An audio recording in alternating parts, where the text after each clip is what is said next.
को भोजन मिलता है। भगवान राम के मंदिर में राम रसोई गैस के अभाव में बंद हो गई, और जो कहता हो सरकार से उसे ले जाइए मिर्जापुर में किसी गैस एजेंसी के सामने, बिना किसी सुरक्षा के छोड़ दीजिए, उसकी समझ में आ जाएगा गैस की किल्लत कितनी है। इसी से अंदाजा होता है, आज नवरात्र का है, पहला दिन है, कि भारतीय जनता पार्टी की सरकार, मोदी सरकार कितना झूठ बोलती है।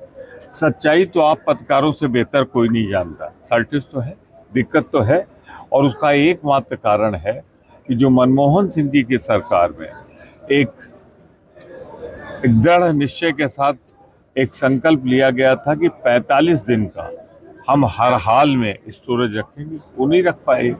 मोदी जी को नेतागिरी से शौक नहीं।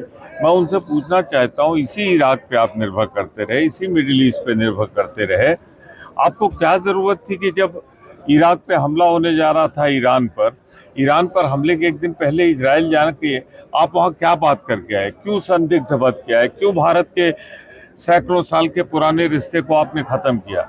सच्चाई तो है, मोदी सरकार का दीपक की लौ बुझ रही है। विदेश नीति और आर्थिक नीति दोनों मोर्चे पे ये सरकार पूरी तरह असफल हो गई, और इसकी कीमत भारत की 140 करोड़ जनता चुका रही है।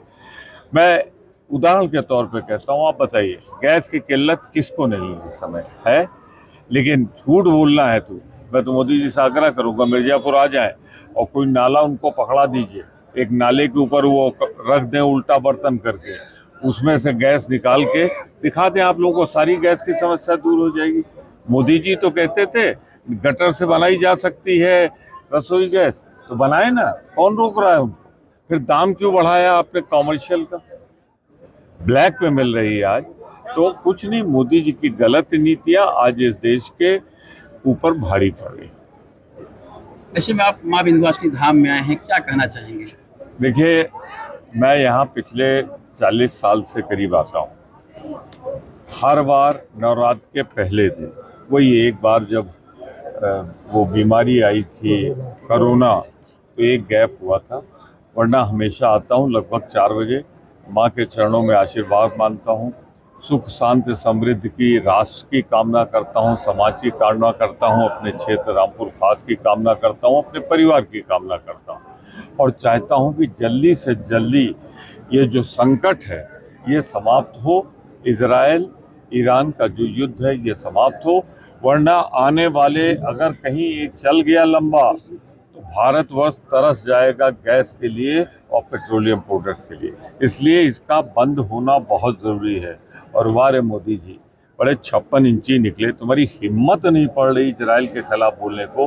क्या अधिकार है इजराइल को दूसरे देश के प्रधानमंत्री को मार गिराने का, राष्ट्राध्यक्ष को मार गिराने का? इसके पहले वेनेजुएला में हुआ, अब इराक में, ईरान में वही हो रहा है। तो आप दूसरे देश की सार्वभौमिकता को नष्ट कर रहे हैं। याद रखिए, जो दूसरों की करता है उस पर भी यही आफत आती है।